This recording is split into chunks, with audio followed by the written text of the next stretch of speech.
Good evening, ladies, gentlemen, and unborn children. While our stage hands set up for the play you are about to see, we would like to introduce ourselves.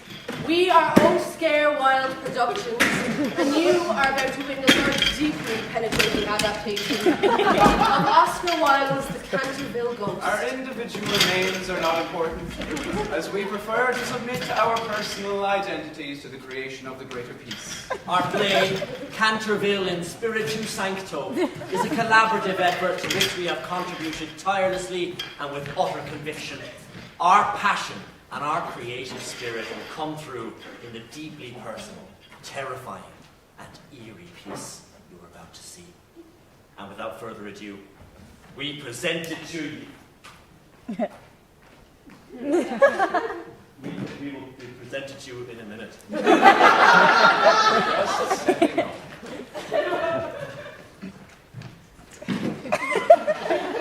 can talk amongst yourselves, although not throughout the play, obviously.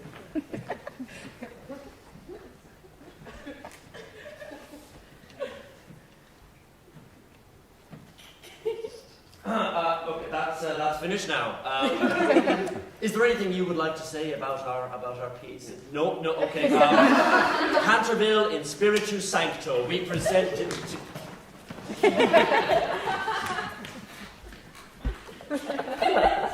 When Mr. Hiram B. Otis, the American minister, bought Canterville Chase, everyone told him he was doing a very foolish thing, as there was no doubt at all that the place was haunted.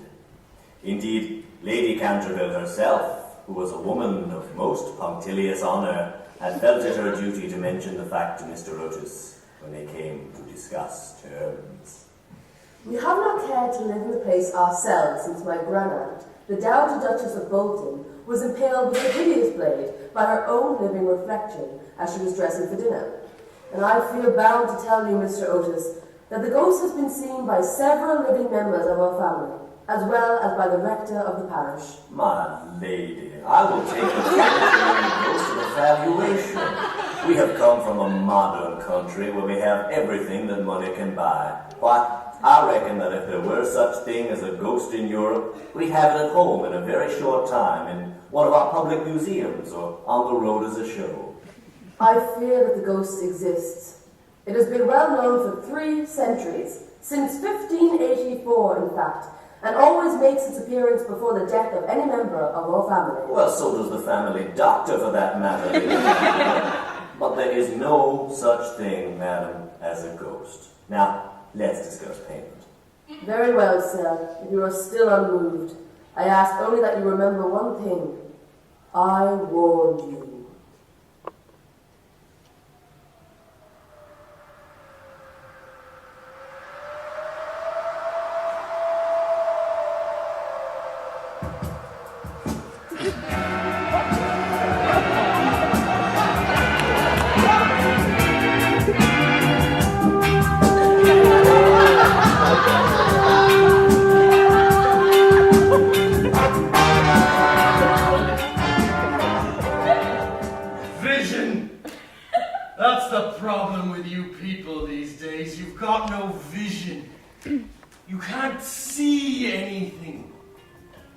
Phantasmic apparitions, the development of astral bodies, ghosts. Vision is what America was founded on, but you people, you get a real, scary, honest-to-God ghost, and you just look right through me. Mr. Canterville, can I go now? Absolutely not! Has no one ever told you to respect your elders? Mr. Canterville, you are dead! And have you ever heard of anyone older than dead? I only came to speak with you because you looked so very depressed. Depressed? I have only your horrid, rude, vulgar family to thank for that.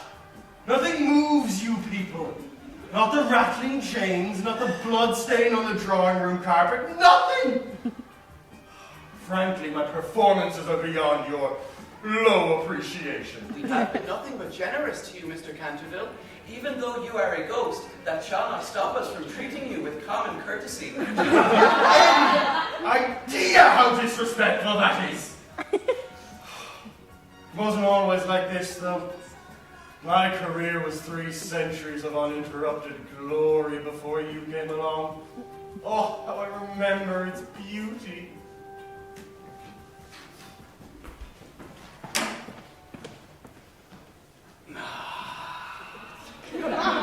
Spooking! It is my trade, my passion, my life's blood. It is not, as one might think, however, murder. No, I thought myself above taking a life.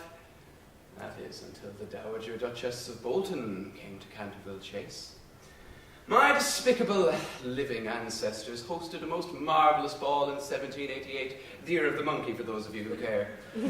Lady Bolton, an accursed woman, infamous for her many charities, drew the most affectionate hatred from me, from the moment she dared step into my home. For the party she brought many smoked salmon, delicious, but my greatest allergy. She retired to her chambers, her evening of insulting me completed. I was in the coolest of rages. Sunday was fast approaching, the most despicable and heinous of days. It is no exaggeration to say that all evil and wrongdoing in this world is the grotesque spawn of Sunday, whose infinite greed demands it be placed at both the start and end of the week. It's no surprise then that I chose to kill Lady Bolton on Saturday. So the Cantervilles would have a truly miserable weekend indeed. The fool was admiring her overtly responsive reflection in the mirror when a thought struck me. From the mirror I emerged, clutching a terrifying dagger. And as it slid into her belly, her last breath diffused into the air like smoke, vanishing into emptiness.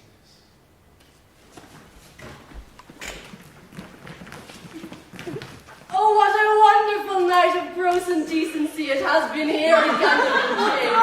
Why, hello bedroom, salutations floor, good evening chair. How are you this fine evening moon tree? Hi. My fondest greetings to you all. Oh, why look, a mirror. Why, I never realized what beautiful hair you have, and what a gorgeous complexion. I must say, your dress sense is unparalleled. However, we do dress the same. Oh, I must say, there is a sudden chill in the air, is there not? Yeah. No matter. La, la, la, la, la. Lady Duchess of Bolton, fear the eyes of death as they listen to your love. Ah! Ah! Ah! Oh, do not step one step closer. I fear ye cannot be stopped, Lady Bolton. Oh, his blade is in my belly. My cruel world.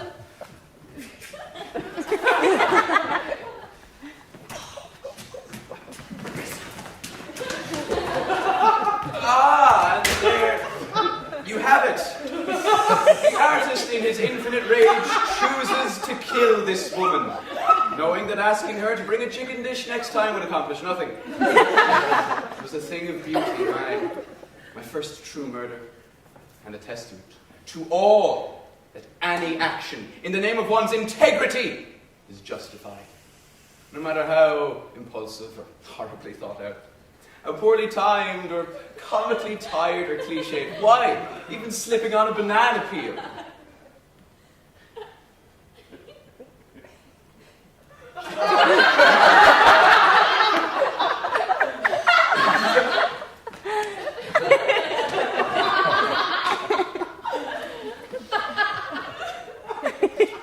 I wish I could tell you that, but she was far too dead for that. And true to her selfish nature, in death disinherited the Cantervilles from any good relation between her family and theirs. But I do not blame the Boltons. Had a member of my family been executed by a phantom for bringing salmon to a party, well, quite frustrated myself.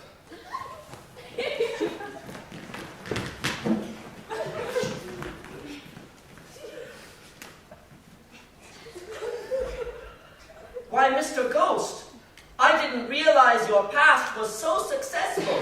However did you get to this point? long and complicated story, so listen up. Why do I haunt? Well, that's a complicated question. I suppose it's because there's no feeling like it. That moment before the scare when time stands still and all that's ahead of you is potential, an opportunity to achieve your greatest haunting yet, whether it's through creaking a floorboard or a rustle of chains, or if I'm feeling particularly alive, or well, in this case, dead, a spooky apparition. Seeing that audience, I mean victim's face, hearing that scream, well, that's priceless.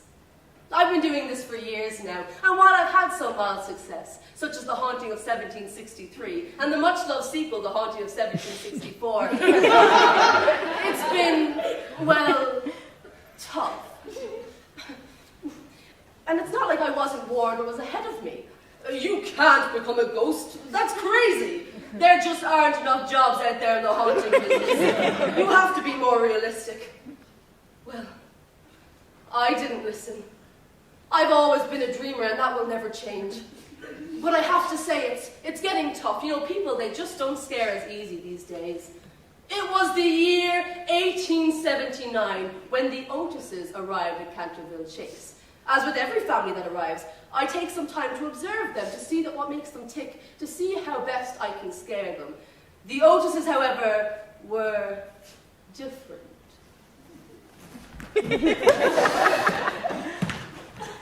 Well, yee-haw! Look at our brand new home, Virginia. Just in this way is the drawing room. Wow! What a magnificent home in which to live. Magnificent indeed. It will do quite nicely now, won't it? While this room is beautiful, it has been the site of a most vicious murder. The murder of Lady Canterville the First. You can even still see her blood stain right over there. I seem to be mistaken, and the blood stain is over there. What? Why, look, I can see it pooling. Oh, my! Yes. Try as we might, Mr. Otis, we cannot seem to remove the frightful stain. Frightful indeed. Well, have you tried cleaning it up with our handy-dandy Pinkerton Champion stain remover and washing detergent?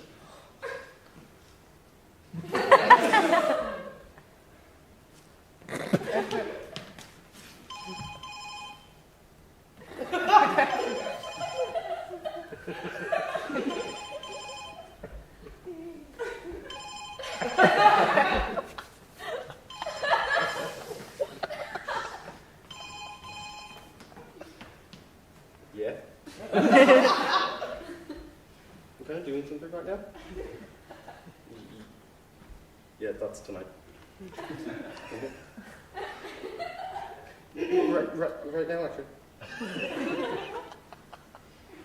Okay, yeah, I'll talk to you later, Mom. Yeah. I love you too. Bye.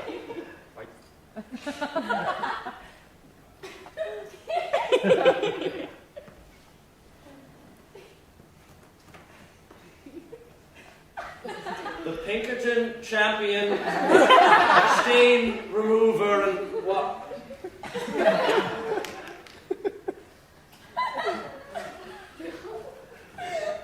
It came as quite a shock that the Otises seemed so unmoved by the frightful stain that had scared so many. But clearly more needed to be done, so I waited until that evening at dinner.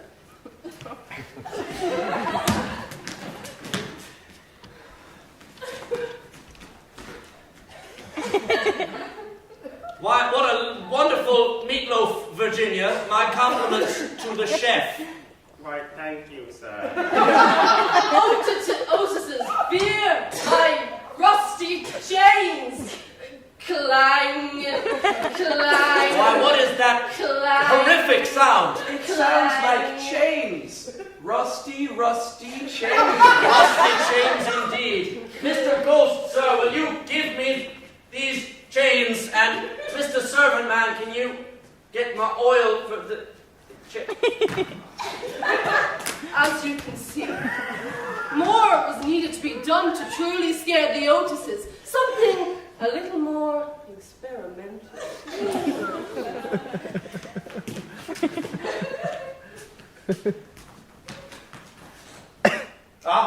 But you see, little Virginia, I had become too encased in the theatrical conventions that had worked for me centuries previously.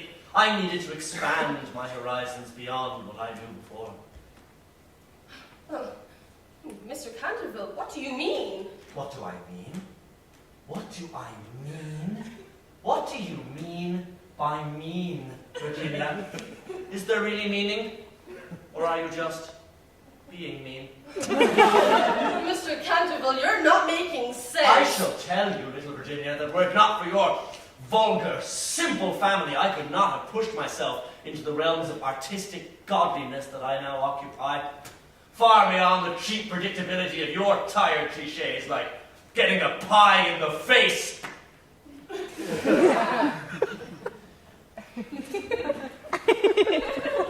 Let me show you, Virginia, my study into scariness, my thesis on terror, my PhD in the phantasmal.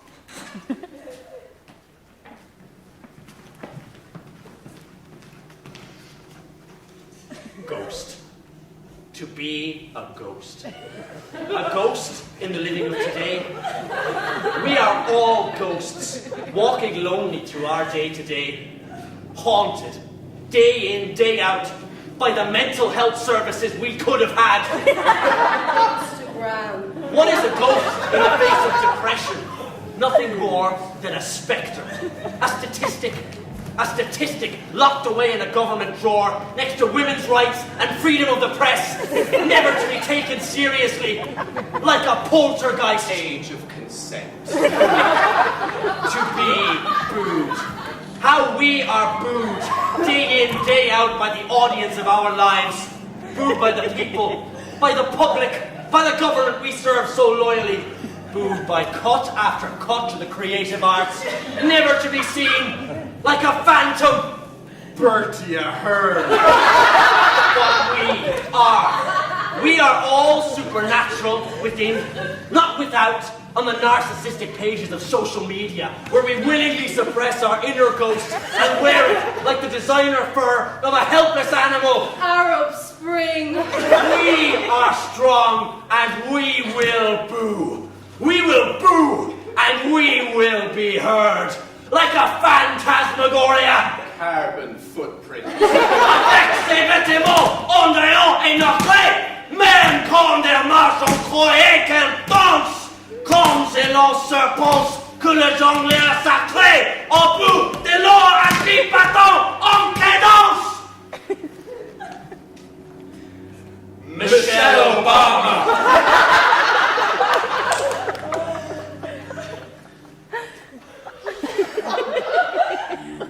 Are the dancing queen. Young and sweet. 17. Dancing queen. From the tambourine. You can dance. You can jive. Having the time of your life. See that girl? Watch that scene. Digging the dancing.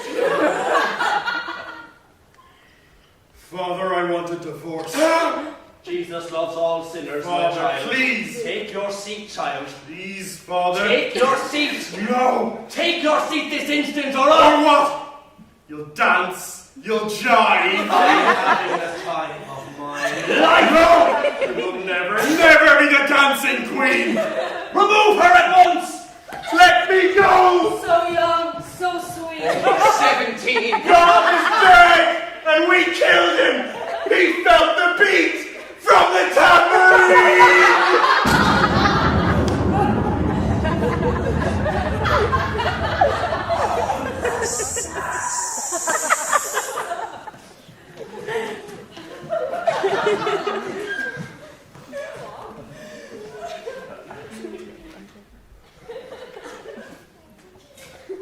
I'm not entirely sure what that was. You're not? No.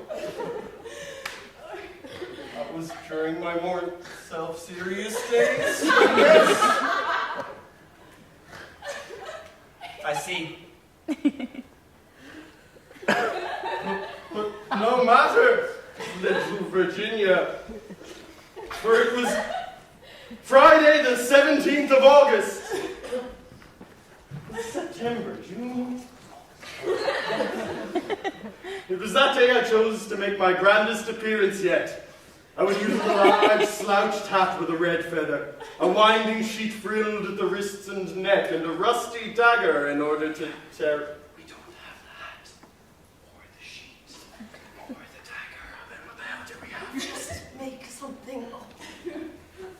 I decided I would use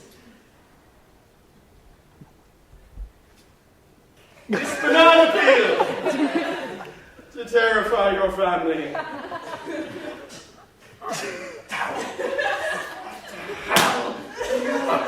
Just keep going. It was Tuesday the 19th of November, young Virginia, when I chose to make my grandest appearance yet.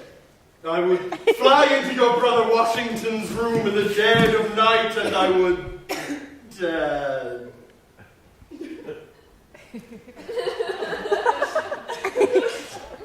tickle his feet? Yes, tickle his feet. How terrifying. Indeed. And your parents, your mother and father, young Virginia, I would glide into their room invisible to their sleeping forms, and I would...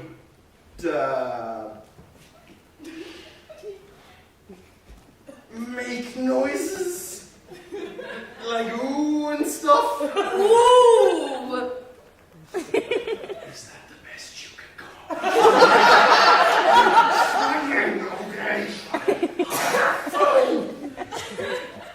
And your twin siblings, young Virginia, those little shits. Say what? Did you just say about the twins? Your twin siblings, young Virginia. I would fly into their room in the dead of night, and I would poke them in the shoulder. And then when they turn around, I'll poke them in the other shoulder. Ooh, Don't poke me in the shoulder. Do not poke me in the shoulder. No, I will not shut up. This is the Canterville Ghost by Oscar Wilde. Why not? His sleeping form rouses. Ruining the whole scene! No, I am not. literally just did. No, this is your fault. You ruined this. My fault. You let him do this improv at the end. He's not good at anything. You said Your weird ass crap threw me off. You said, oh, let's have an improv at the end so I can have my moment in the spotlight. Yeah, he's the best piece of tonight. Oh, yeah, real fucking Laurence Olivier, huh? Yeah, well, listen, this is what we gotta do. Equally as awful, okay? What the hell do you want to He talk? can actually act. Yeah, this pantomime over there. And I can remember props too. Yeah, good You know job what? explaining that one. What? At least I can walk. What is that? Listen, no, you have a fire. I wanted to bring phone. I wanted to fight all that, but you said no. Let's have a warm up, so it'll be fine. We don't need it. I didn't find it that hard to walk. What? Oh, you want to see me walk, huh? Please. Do you want to see me walk? Please. Watch me. Fucking walk.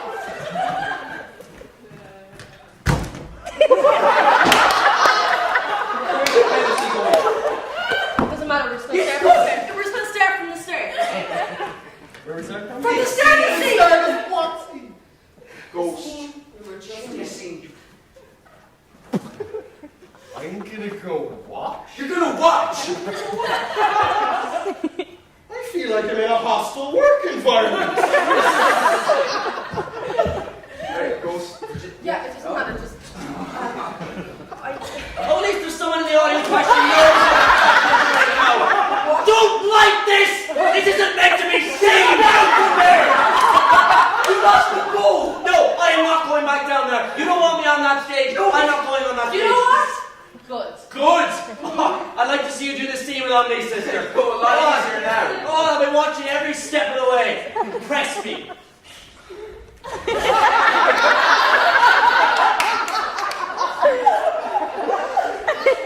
I am so sorry, but my brothers are returning to Eton in the morning. If you behave yourself, no one will annoy you. It is absurd to ask me to behave myself.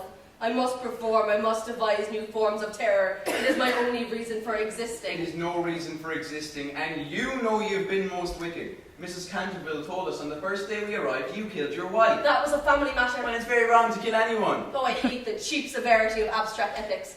My wife was very plain. She never had my ruffs properly starched, and knew nothing of cookery. Plus, I didn't think it was very nice of her brothers to starve me to death, even though I did kill her. Aw, poor ghost, are you hungry? I've a banana with me. No,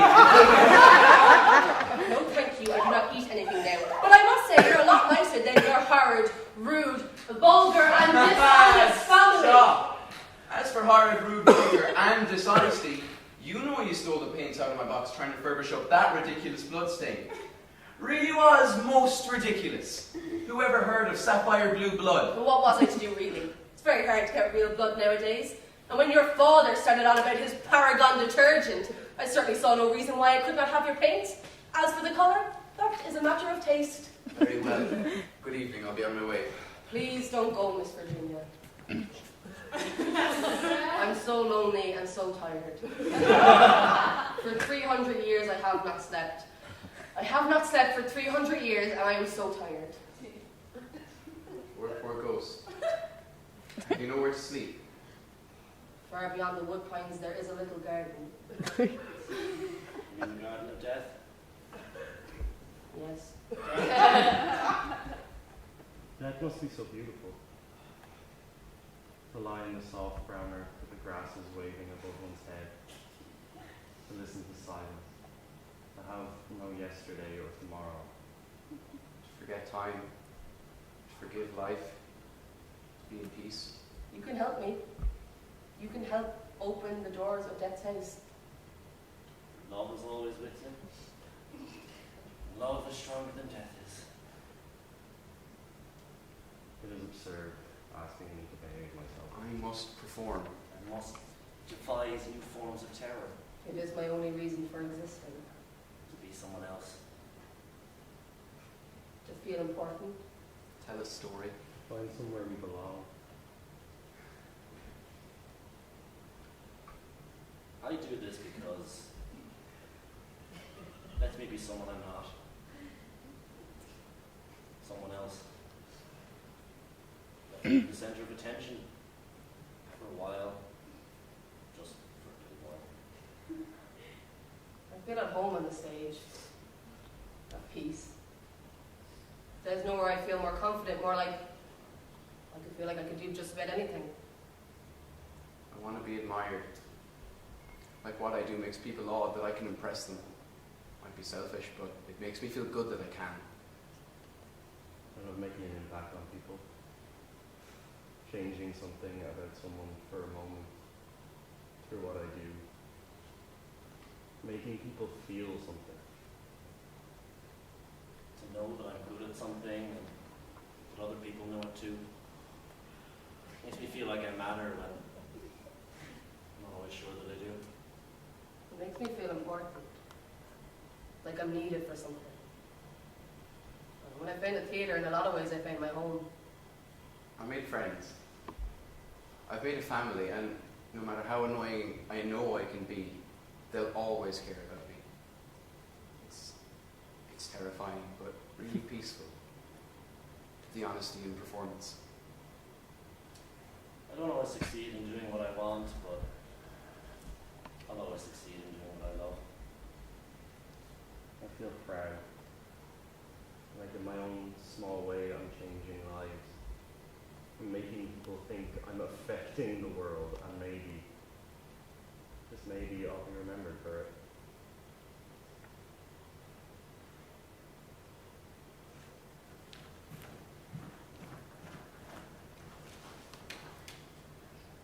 I am not afraid, and I will ask the angel of death to have mercy on me.